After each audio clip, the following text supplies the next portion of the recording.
What's up, guys? D-Rock1992 here. For this next video, I'm going to be doing another movie review. This movie I'm going to be talking about actually wasn't a movie that I saw in theaters. I wanted to go see it in theaters, but it was a limited release, and I actually got to see it just today.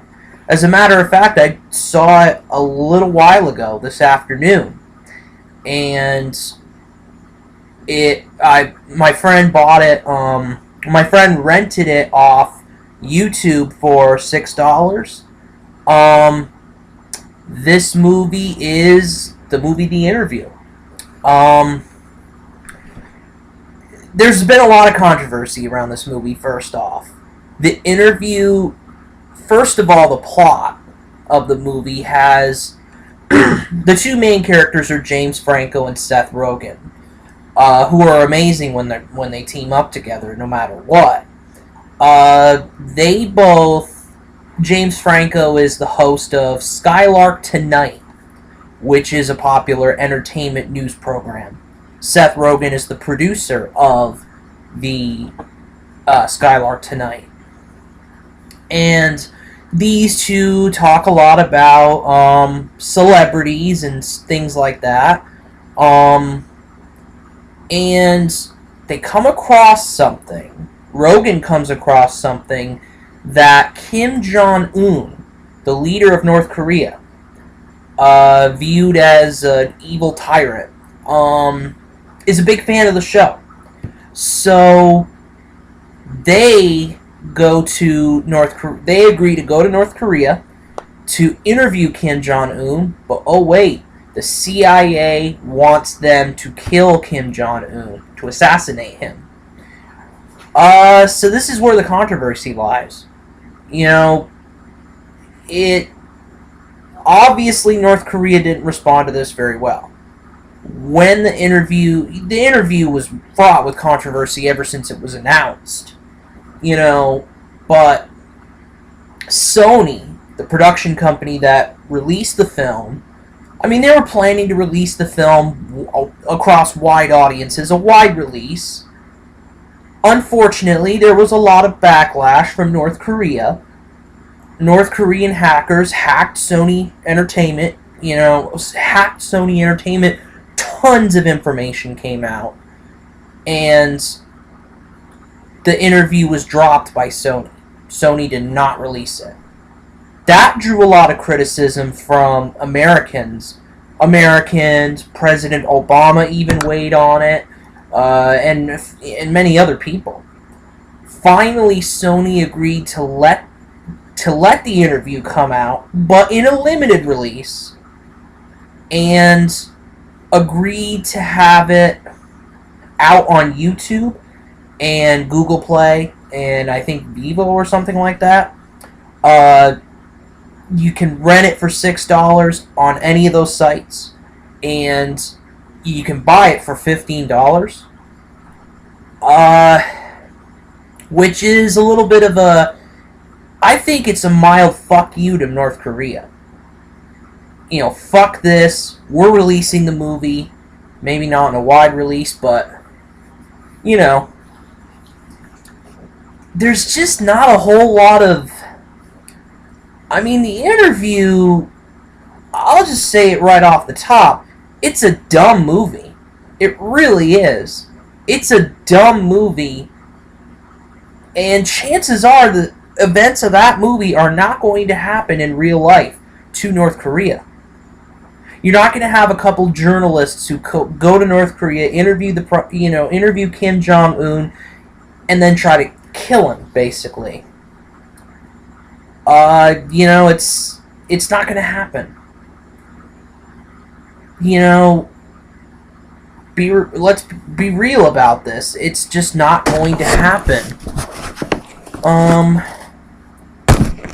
Now that I've addressed the controversy aspect of the movie, let's dive into the movie itself. It's freaking hilarious. The Interview was just a hilarious movie through and through. James Franco and Seth Rogen, amazing chemistry. Um, I had never seen Pineapple Express. I've never seen it before. That's one that I can think of off the top of my head where they've been in together. This Is the End is another one. I have seen that one with Rogen and Franco and Jonah Hill and all those other people. Um, Out of the two, in the interview, Franco is by far the funniest, the most idiotic. He just hits a home run in this movie. It's just joke after joke. It's just punchline after punchline. James Franco is just great. Seth Rogen, he tries his best to keep up, and he does, to the most part, for the most part, keep up with Franco. Rogen's more of the straight man in this movie. He's more the voice of reason, kind of, and he plays well with Franco, and they both play off each other very well. I mean, they're a great collaboration. The guys who directed the movie, Seth Rogen and his writing partner Evan Goldberg, they work well together, and you can see it definitely in movies like This Is the End. They both directed that movie, and that was a success. And then there's a couple other actors in this movie that are... The other one that's significant that I know about is Lizzie Kaplan, who plays the main CIA agent in the movie. The CIA agent who gets Franco and Rogen persuades them to kill Kim Jong-un. Lizzie Kaplan, for those of you who don't know, she was the lesbian friend of Lindsay Lohan's character in Mean Girls. Mean Girls is a guilty pleasure of mine. It's a great comedy. It's a good movie. But yeah, Lizzie Kaplan's even more of a straight person than Seth Rogen, and that's what her character was designed to be like, in my opinion. That being said, she could have had a little more moments in the movie. She could have had a little more airtime, in the movie, and that's a little bit of a complaint for my part, because she's one of the major supporting actors. And then you have Randall Park, who gets the pleasure of portraying Kim Jong-un. And he's one of the funniest... Randall Park is one of the funniest guys in the movie. Kim Jong-un is portrayed as this goofy, sad, wimpy North Korean dictator, which is exactly what I think they wanted to portray in the movie. And, I mean, they do it very well. There's a love interest for Seth Rogen, the North Korean assistant, kind of, to Kim Jong-un, Suk, played by a woman named Diana Bang.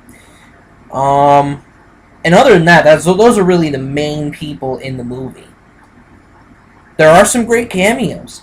Eminem, there's a hilarious cameo with Eminem and Rob Lowe.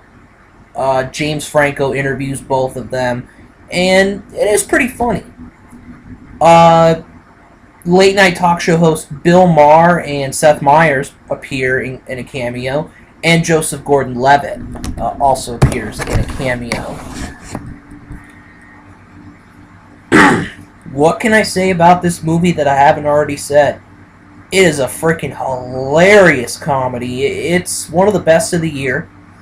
It's probably the best comedy of the year. One of the best comedies I've seen. I love this movie.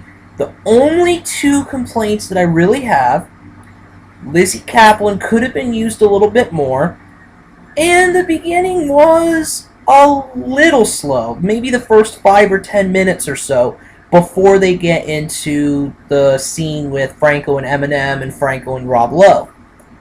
The scene with Rob Lowe was the funniest. Eminem was alright, definitely.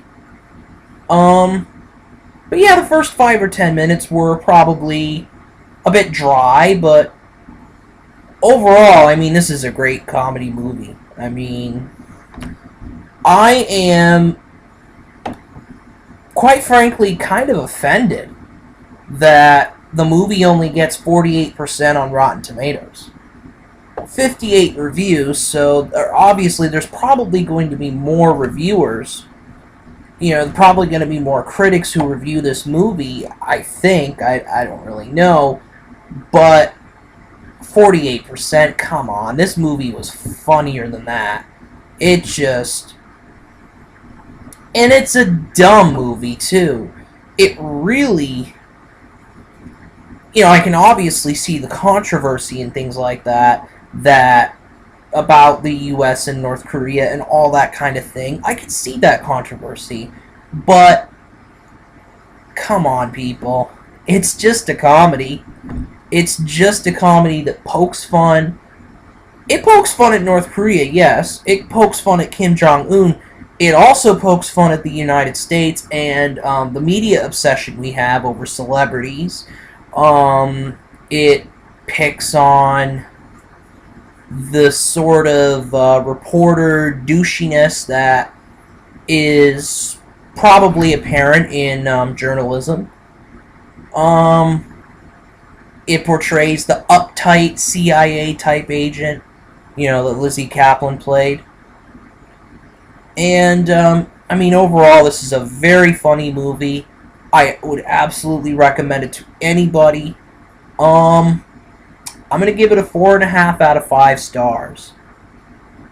And I'm kind of surprised I don't give it a 5.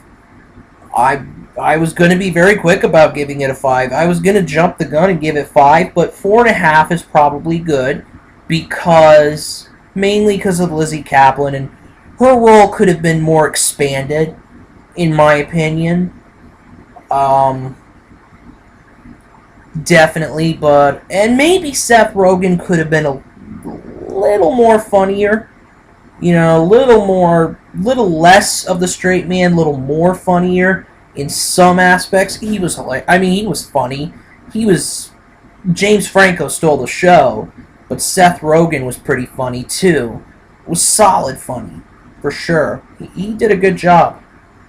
So yeah, 4.5 out of 5 stars. I recommend this to anybody. It is one of the best films, if not the best, I've seen this year thus far. And that is my review for The Interview. D-Rock 1992 out.